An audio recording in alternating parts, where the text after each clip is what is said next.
अगर दोस्तों जय हिंद वंदे मातरम। स्वागत है आप अपने टीटी फैमिली शिक्षकों के परिवार जायसवाल कोचिंग सेंटर पर पावर्ड बाय शिक्षा ही प्रकाश है। आज की क्लास में हम वर्ग 3 चयन परीक्षा साइंस विज्ञान का प्रैक्टिस पेपर मॉडल पेपर करने वाले हैं। ये मॉडल पेपर 5वां पेपर रहेगा। इसके पहले 4th पेपर कंप्लीट कर चुके हैं, जिसका आई बटन पे प्लेलिस्ट भी आप सभी लोगों को मिल जाएगा। सारे मॉडल पेपर प्रैक्टिस पेपर आपके सिलेबस एग्जाम पैटर्न के अकॉर्डिंग चल रहे हैं, जो सिलेक्शन के जैसे बहुत इंपॉर्टेंट है। अगर चयन परीक्षा में अव्वल आना है, साइंस में 30 में से 30 नंबर लाना है, तो सभी लोगों को कमेंट करना है। और 30 में से आप लोगों को कितने स्कोर सही हुए हैं, सभी को कमेंट बॉक्स में शेयर करना। तो चलिए देर न करते शुरुआत करते हैं। पहला प्रश्न है कि श्वेत प्रकाश कितने रंगों का मिश्रण होता है। अगर आपको पता है तो ज़रूर कमेंट करके बताइए। 4 रंगों का, 5 रंगों का, 7 रंगों का या 6 रंगों का। ये वही प्रश्न है जो आपके चयन परीक्षा में पूछे जाने वाले हैं, संभावित प्रश्न। श्वेत प्रकाश कितने रंगों का मिश्रण कहलाता है, तो श्वेत प्रकाश 7 रंगों का मिश्रण होता है, सभी लोग जानते हैं। तो यहाँ पे जो 7 रंग वाला सही हो जाएगा, जिसमें बैगनी, जामुनी, नीला, हरा, पीला, नारंगी और लाल, 7 कलर मिला के आपका श्वेत प्रकाश होता है। इसके बाद अगला प्रश्न है कि मरीचिका एक उदाहरण है केवल प्रकाश के अपवर्तन का, केवल प्रकाश के पूर्ण आंतरिक परावर्तन का, या प्रकाश के अपवर्तन पूर्ण आंतरिक परावर्तन का, या केवल प्रकाश के परिक्षेपण का। तो मरीचिका एक उदाहरण है। मरीचिका एक किसका एग्जाम्पल सा उदाहरण कहलाती है। मरीचिका एक प्रकार का वायुमंडलीय क्या होता है, दृष्टिभ्रम होता है। मतलब प्रकाश के अपवर्तन और पूर्ण आंतरिक परावर्तन का एक उदाहरण होता है।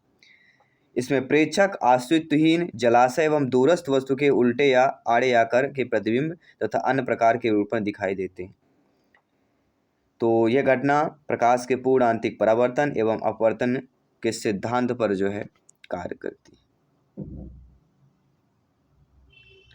थर्ड प्रश्न साथियों आप लोगों की स्क्रीन पर है कि सर सीवी रमन को उनके किस प्रयोग के लिए नोबेल पुरस्कार प्रदान किया गया था। प्रकाश के परावर्तन, विक्षेपण, प्रकीर्णन या परिक्षेपण के लिए। अगर आपको पता है नीचे कमेंट बॉक्स बना हुआ है, सभी को कमेंट करना। प्रत्येक ब्रदर सिस्टर जिनका सपना अध्यापक अध्यापिका बनना, चयन परीक्षा में बल आना, सभी कमेंट करना। सर सीवी रमन को उनके किस प्रयोग के लिए नोबेल पुरस्कार जो है प्रदान किया गया था, तो है प्रकाश प्रकीर्णन। वर्ष 1930 में भौतिकी में प्रकाश प्रकीर्णन के प्रयोग के लिए नोबेल पुरस्कार इनको प्रदान किया गया, सर सीवी रमन को। अगला प्रश्न है कि प्रकाश को सूर्य से पृथ्वी तक पहुंचने में कितना समय लगता है। 5.5 मिनट, 6.8 मिनट, 8.3 मिनट या 9.5 मिनट। कितना समय लगता है, फटाफट अंदाज में कमेंट कीजिए। तैयारी अव्वल दर्जे की हो रही है, सिलेक्शन वाली तैयारी हो रही है। जी हाँ साथियों, प्रकाश को सूर्य से पृथ्वी तक पहुंचने में कितना समय लगता है, तो वह दोस्तों 8.3 मिनट। पृथ्वी से सूर्य की दूरी 147 से लेके 152 मिलियन किलोमीटर, मिलियंस किलोमीटर। और प्रकाश की चाल कितनी होती है, प्रकाश की चाल कितनी होती है, सभी लोगों को बताइएगा। 58 मीटर प्रति सेकंड ये प्रकाश की चाल होती है। और पृथ्वी तक पहुंचने में जो समय लगता है वह आपके 8.14 से लेके 8.42 मिनट। ये परफेक्ट है, इसलिए 8.3 जो मिनट दिया गया है वह आप लोगों का सही हो जाता है। बढ़ते हैं आपके अगले प्रश्न की तरफ। अगला प्रश्न भी आप लोगों की स्क्रीन पर है कि प्रकाश विद्युत प्रभाव के कारण उत्सर्जित कण फोटॉन होता है, न्यूट्रॉन होता है, इलेक्ट्रॉन होता है या प्रोटॉन होता है। अगर आपको पता है तो नीचे कमेंट बॉक्स में सभी को आंसर बताना है। जायसवाल सर आप सभी का वेलकम, अभिनंदन करते हैं। आप सभी के माता पिता को प्रणाम और नमस्कार करते हैं। माता पिता का सपना है आपका शिक्षक बनना, सरकारी अध्यापक अध्यापिका बनना, तो यह सपना साकार होगा, बस मेहनत में लगे रहिएगा। प्रकाश विद्युत प्रभाव के कारण उत्सर्जित जो कण होता है वह कौन सा होता है, तो ये तो आप जानते होंगे, कई बार बता चुका हूँ, कई बार आपके एग्जाम में पूछा भी गया है। यह वर्ग 2 और सीटेट दोनों में आया हुआ प्रश्न है कि प्रकाश विद्युत प्रभाव के कारण उत्सर्जित कण हैं। सी टेट में आया हुआ प्रश्न है और MP टेट वर्ग 2 में आया हुआ प्रश्न है, इसलिए और भी आपका इंपॉर्टेंट प्रश्न हो जाता है। तो प्रकाश विद्युत प्रवाह के कारण क्या होते हैं? इलेक्ट्रॉन उत्सर्जित होते हैं। यह एक ऐसी घटना होती है जिसमें किसी धातु की सतह पर पर्याप्त आवृत्ति का प्रकाश पड़ने पर इलेक्ट्रॉन बाहर निकल आते हैं, जिन्हें प्रकाश इलेक्ट्रॉन कहते हैं। और अगर आपने अभी तक भी हमारी साइंस की अदर सब्जेक्ट की टॉपर नोट्स नहीं लिया है, अगर अपनी तैयारी को 20% और पक्की करना चाहते हैं, सिलेक्शन का रास्ता आसान करना चाहते हैं, तो इस दिए गए नंबर पे व्हाट्सएप मैसेज कीजिए 9630689598। इसमें व्हाट्सएप करेंगे, जैसे व्हाट्सएप करेंगे आपको डिटेल मिल जाएगा, टॉपर नोट्स का सारा डाटा आपको मिल जाएगा। चलिए बढ़ते हैं अगले प्रश्न की तरफ कि निम्न में से किसमें शीशे की मात्रा अधिक पाई जाती है? कोयला, खाना पकाने की गैस में, उच्च ऑक्टेन वाले ईंधन में या निम्न ऑक्टेन वाले ईंधन में होती है? तो किसमें शीशे की मात्रा अधिक पाई जाती है? तो ये तो आप भली भांति जानते होंगे, कई बार पूछा गया, यह सी टेट पेपर सेकंड में आया हुआ है, साइंस के पेपर में, मैथ और साइंस का जो पेपर है, कि किसमें शीशे की मात्रा अधिक पाई जाती है? तो उच्च ऑक्टेन वाले जो ईंधन होते हैं उनमें शीशे की मात्रा जो है अधिक पाई जाती है। बढ़ते हैं साथियों अगले प्रश्न की तरफ। अगला प्रश्न भी इंपॉर्टेंट है कि निम्नलिखित में से कौन सी धातु जल के साथ अभिक्रिया करके हाइड्रोजन पैदा नहीं करती? यानी एक नहीं करेगी, 3 ऑप्शन जल के साथ अभिक्रिया करके हाइड्रोजन पैदा करते हैं। देखिए, पोटेशियम करेगा, सोडियम करेगा, लिथियम करेगा, लेकिन कैडमियम नहीं करेगा, क्योंकि सभी क्षारीय धातु जल से क्रिया करके हाइड्रोजन पैदा करते हैं। लेकिन कैडमियम क्या होता है? ये आयतन विभव कम होता है, इसलिए जल से हाइड्रोजन को विस्थापित नहीं कर पाता है। और जिनका आयतन विभव हाइड्रोजन से अधिक होगा वो जल से अभिक्रिया करके हाइड्रोजन पैदा करेगा, लेकिन कैडमियम का कम होता है, इसलिए नहीं कर पाता। अगला प्रश्न है, कौन सा एलिमेंट धात्विक और अधात्विक दोनों रूप में रासायनिक व्यवहार करता है? जीनान, बोरान, आर्गन या कार्बन? कौन सा एलिमेंट्स होता है जो धात्विक अधात्विक दोनों रूपों में रासायनिक व्यवहार करता है? ये भी अव्वल दर्जे का प्रश्न है साथियों, और वह है आपका बोरान। बोरान तत्व धात्विक एवं अधात्विक दोनों रूपों में रासायनिक व्यवहार करता है, और ये आवर्त सारणी में किस समूह में है? 13वें समूह में विद्यमान है। अगला है, ट्राइटियम और ड्यूटेरियम के सम्मिश्रण से उत्पन्न एक अक्रिय गैसीय तत्व कौन है? नियान, हीलियम, क्रिप्टॉन, न्यूट्रॉन? किससे? ट्राइटियम और ड्यूटेरियम के सम्मिश्रण से उत्पन्न एक अक्रिय गैस तत्व, तो वह कहला जाती है helium is the right answer. किसी भी प्रश्न पर डाउट हो बेफिक्र आप लोग कमेंट कर सकते हैं, फीडबैक कर सकते हैं। अगला प्रश्न है, नए परमाणु संयंत्र का निर्माण सलाह योग्य नहीं है, क्यों नहीं होता? क्योंकि इससे ऊर्जा संकट कम होता है, इसमें अधिक धन व्यय होता है, परमाणु संयंत्र से निकलने वाले परमाणु कचरे का सुरक्षित निष्पादन लगभग असंभव है, यह नाभिकीय ईंधन को प्राप्त करना बहुत मुश्किल है। देखिए, नए परमाणु संयंत्र का निर्माण सलाह योग्य इसलिए नहीं होता है क्योंकि ज़्यादातर हम देखते हैं परमाणु संयंत्र से निकलने वाले परमाणु कचरे का सुरक्षित निष्पादन लगभग असंभव हो जाता है।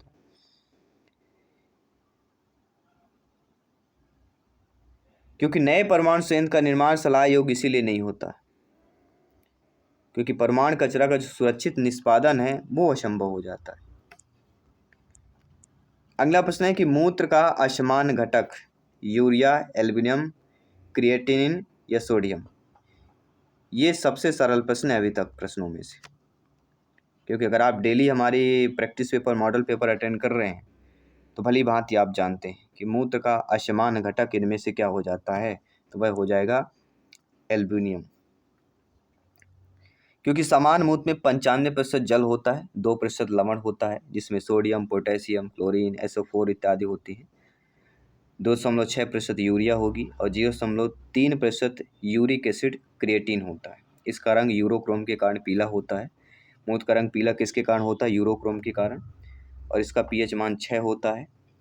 मूत्र में एल्यूमिनियम नहीं होता है, इसलिए असमान घटक है। बाकी मूत्र में यूरिया होगी, क्रिएटिन होगा, सोडियम होगा, एल्यूमिनियम नहीं होता, इसलिए असमान घटक पर आ जाएगा। एलोसोम क्या होते हैं? कोशिकांग, पादप हार्मोन, लिंग गुणसूत्र या एलील होते हैं। एलोसोम वो होते हैं जो लिंग गुणसूत्र दर्शाते हैं।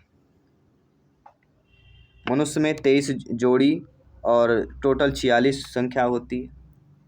22 जोड़ी गुणसूत्र स्त्री पुरुषों के समान होते हैं, केवल एक जोड़ी ही आपका असमान होता है।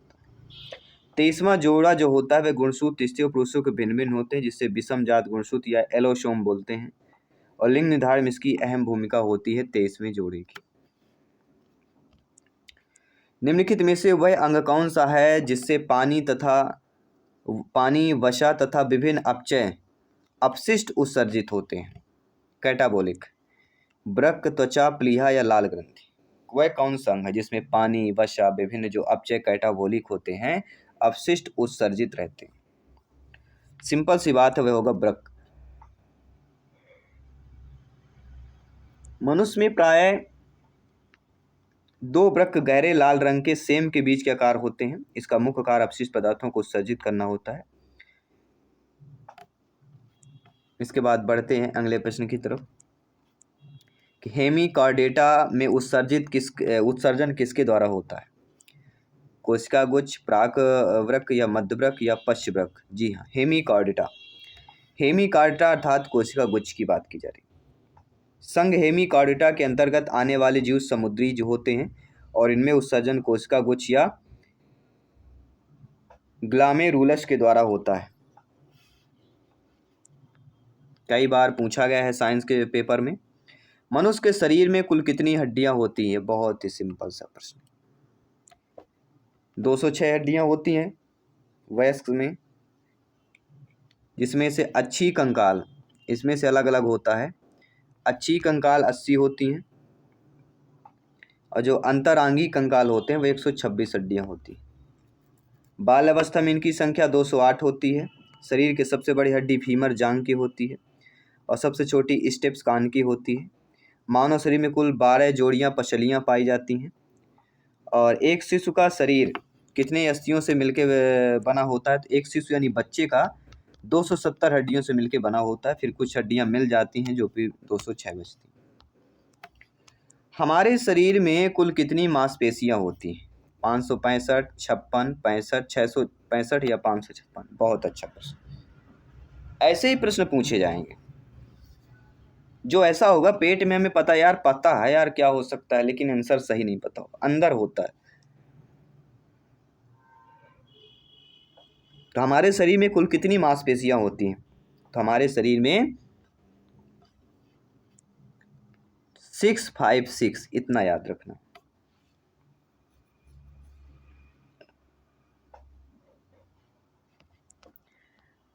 अकल दाढ़ की बात होती है। अकल दाढ़ जो होती है पहली दाढ़, दूसरी, तीसरी, चौथी। किस नंबर की दाढ़ को अकल दाढ़ बोला जाता है? तो अकल दाढ़ जो होती है वह तीसरी दाढ़ होती है, या उन दांतों के नाम है जो आखिरी में निकलते हैं। अधिकतर लोगों को 4 अकल दाढ़ होती है। अधिकतर जो देखा जाए कितनी अकल? 4 अकल दाढ़ ही होती है। जानुफलक का दूसरा नाम? तो जानुफलक का दूसरा नाम होता है जान्विक या पटिल्ला। जो प्रत्येक घुटने पर आगे की ओर स्थित एक छोटी त्रिकोणीय सी हड्डी होती है, जो एक कंडरा में कैल्सीकरण के कारण बनी होती है। और ज़्यादा साइंस की भाषा में बात करेंगे तो कुछ लोगों को प्रॉब्लम्स हो जाती है, क्योंकि अगर आप साइंस के हैं तो समझ पाते हैं, ठीक है। जो मेरे भाई बहन अदर सब्जेक्ट के हैं तो उनको थोड़ा सा प्रॉब्लम होती है। लेकिन वर्ग 3 में इस बार अच्छा किया है, तो अच्छा बुरा दोनों कह सकते हैं, क्योंकि ऐसा पेपर आने वाला है किसी के फेवर में नहीं होगा। क्योंकि साइंस वाला फेवर सोशल साइंस नहीं बनता होगा, मैथ वाला सोशल साइंस नहीं पढ़ेगा, साइंस थोड़ा बहुत पढ़ लेता है। तो ऐसा कॉम्बिनेशन बना के बनाएगा, सभी के लिए ऐसा नहीं है। हाँ, थोड़ा आर्ट वालों के रहता है कि साइंस मैथ दोनों टप पड़ जाते हैं, और साइंस वाले का थोड़ा सा ये कि थोड़ा बहुत तो मैथ चीज़ें आ जाती हैं, तो उनके लिए एक बेनिफिट है। जो आर्ट वाले हैं जिनको थोड़ा मैथ्स में प्रॉब्लम है, तो सी-टेट जो प्रीवियस पेपर में क्वेश्चन है उनको पढ़ लीजिए प्राइमरी के। और अभी जो वर्ग 3 चयन परीक्षा, वर्ग 3 पात्रता परीक्षा के जो मैथ के सवाल हैं उनको पढ़ लीजिएगा। उनसे पढ़ने से आपके 60 से 70% ऑलरेडी आपके मैथ सही हो जाएगा। मानव कान कितनी आवृत्ति वाली ध्वनि सुन सकता है? तो मानव कान यानी आपका और हमारा जो कान होते हैं, ईयर होते हैं, वे कितनी आवृत्ति वाली ध्वनि को जो है सुन सकते हैं, ये जानना बहुत जरूरी होता है। तो वह होता है 20 हर्ट्ज से 20,000 हर्ट्ज तक सुन सकते हैं। और इन तरंगों को श्रव्य तरंगे कहा जाता है। क्या कहते हैं? श्रव्य तरंगे। किसी भी कंप्यूटर में जब कोई कार्य होता है तो वह किन 3 चरणों में पूर्ण होता है? प्रक्रिया निवेश निर्गम, निवेश प्रक्रिया निर्गम, निर्गम निवेश प्रक्रिया, निवेश निर्गम प्रक्रिया। कौन सा होगा? किसी भी कंप्यूटर में जब कोई कार्य होता है तो वह किन 3 चरणों में पूर्ण होता है? तो वह चरण होते हैं निवेश, प्रक्रिया और निर्गम। इनपुट, प्रोसेसिंग और आउटपुट। इनपुट होगा, प्रोसेसिंग होगा, फिर आउटपुट देगा। एक साइकिल सवार एक निश्चित बिंदु x से चलता है और r त्रिज्या के वृत्त में चलते हुए बिंदु y तक पहुंचता है तो साइकिल सवार का विस्थापन क्या होगा? बहुत अच्छा प्रश्न दिया गया है। ऐसे प्रश्न पूछे जाएंगे, याद रखिएगा। जब ऐसे प्रश्न पूछे जाते हैं तब आप लोगों को थोड़ा सा मेहनत करने की ज़रूरत होती है। जब आप लोग मेहनत करते हैं और इस तरह के सवालों को हल करते हैं तब आपके अंदर कॉन्फिडेंस आता है। जैसे फॉर एग्जांपल देखिएगा, ये एक सर्किल बना हुआ है, ठीक है, और ये इसका केंद्र हो गया। ऐसे नहीं करते, एक डंडा ही खींच लेते हैं, ये केंद्र हो गया, केंद्र से एक ये ले लेते हैं, एक वृत्त हो गया, ये ओ हो गया, ये आर त्रिज्या हो गई। और कह रहा है एक्स बिंदु से चलता है, ये एक्स बिंदु हो गया, यहाँ से चलता है और वाई पर पहुँच जाता है, जो कि वाई आपकी यहाँ है, ये वाई हो जाएगी। तो साइकिल सवार का विस्थापन पूछा जा रहा है, तो अब विस्थापन पाई आर हो जाएगा, क्योंकि वृत्त की परिधि 2 पाई आर होती है, ठीक है। तो पाई आर यहाँ पे हो जाएगा, पहला ऑप्शन सही हो जाएगा। अगर किसी भी प्रश्न पर डाउट है आप लोगों को तो आप लोग हमें कमेंट करके बता सकते हैं, फीडबैक करके बता सकते हैं, क्योंकि ये साइंस के क्वेश्चन है, ये फिजिक्स का क्वेश्चन है, और फिजिक्स के क्वेश्चन को जितना बेहतर तरीके से आप समझेंगे उतना बेहतर तरीके से आप समझ पाएंगे और सॉल्व भी कर पाएंगे, ठीक है। नॉर्मल सही प्रश्न एग्जाम में आएगा, घबराने की ज़रूरत नहीं है, इतना भी टफ नहीं पूछा जाएगा जितना आपके लिए थोड़ा सा प्रॉब्लम हो, ऐसा नहीं है, नॉर्मल ही आएंगे। चलिए बढ़ते हैं अगले प्रश्न की तरफ।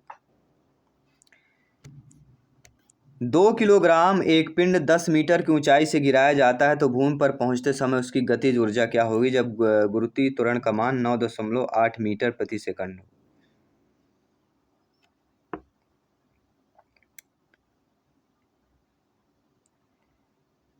तो यहाँ पे राइट ऑप्शन क्या हो जाएगा?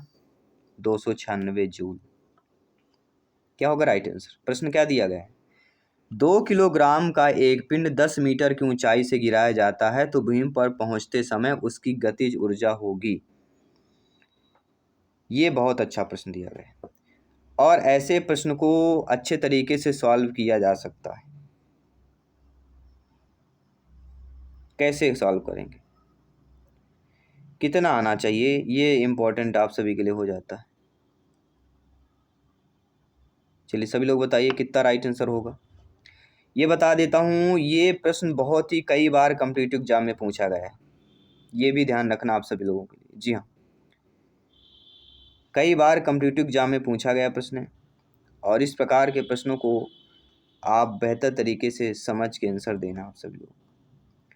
प्रारंभिक स्थिति ऊर्जा अगर देखें तो P बराबर क्या होता है? mgh होता है।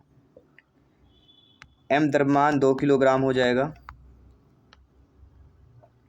गुरुत्वीय त्वरण 9.8 मीटर प्रति सेकंड दिया ही गया है। ऊंचाई 10 मीटर दी गई है तो P का प्रारंभिक मान क्या होगा? 2 गुणे 9.8 मीटर प्रति सेकंड गुणे 10 मीटर। बस कुछ नहीं करना है, गुणा कर लेना। क्या करना? P बराबर 2 गुणे 9.8 मीटर प्रति सेकंड स्क्वायर गुणे 10 कर लेना। तो 2 गुणे 98 मीटर प्रति सेकंड स्क्वायर, 2 गुणे 98 करिएगा, 2 अट्ठे 16, दूना 18 19, 196 मीटर, 196 जूल आ जाएगा। तो 196 जूल आ रहा है, मतलब कहीं ना कहीं फिर यहाँ पे पहला ऑप्शन सही होगा, ठीक है ना। ये फिजिक्स के क्वेश्चन हैं और फिजिक्स के ऐसे क्वेश्चन हैं जो कई कॉम्पिटिटिव एग्जाम में पूछे गए हैं और पूछे भी जाते हैं। इन सभी प्रश्नों को थोड़ा सा समय लेके करना है, ठीक है। जितना ज़्यादा आप समय लेके चलेंगे उतना बेहतर तरीके से आप सभी के लिए सफल होगा। अब आप बोलेंगे सर इसमें बहुत समय लग गया है। देखिए समय लग जाए, समझ के जाइएगा तो बहुत अच्छा होता है। नीचे दिए गए मानव शरीर के अंग है, उनमें स्रावित रस के मिलान को सही करना है। अमाशय, यकृत, अग्नाशय, छोटी आंत दिया गया है और नीचे कूट वाले ऑप्शन दिए गए, इनको मिलान करना है और हमें सही आंसर बताना है। तो अमाशय की अगर बात आती है तो अमाशय यानी जठर रस, यकृत होता है यानी पित्त रस, अग्नाशय यानी अग्नाशय रस, छोटी आंत यानी आंतरी आंत। तो ये चीज़ें आपकी क्लियर हो गई, ठीक है। यानी कि इसमें से कौन सा ऑप्शन सही होगा? 2 का 3, हाँ ए का 2 होगा, 2 का 3, ए का 4, सी का 1 और डी का डी, ठीक है। इसलिए बी ऑप्शन सही हो जाएगा। अगला देखते हैं प्लास्टर ऑफ पेरिस का रासायनिक सूत्र, बहुत ही simple. CaSO4 into H2O, CaSO4 into H2O, CaSO4 into H2O। Calcium sulphate hemihydrate होता है। एक कूलाम आवेश में इलेक्ट्रॉनों की संख्या कितनी होती है? एक कूलाम आवेश में इलेक्ट्रॉनों की संख्या कितनी होती है? 6.25 गुणे 10 की घाते कितना होगा?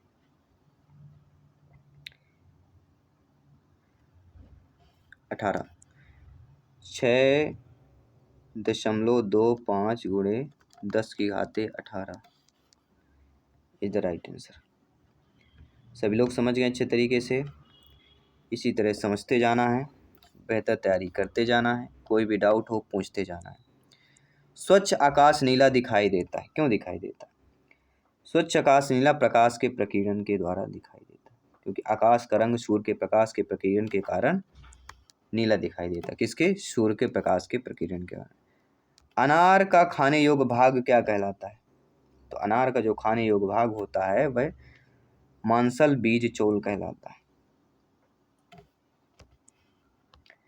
अगला है सुनामी उत्पन्न होती है। सुनामी कब उत्पन्न होती है? तो सुनामी समुद्र में आए हुए भूकंप के कारण पानी की ऊंची ऊंची लहरें उठने लगती हैं।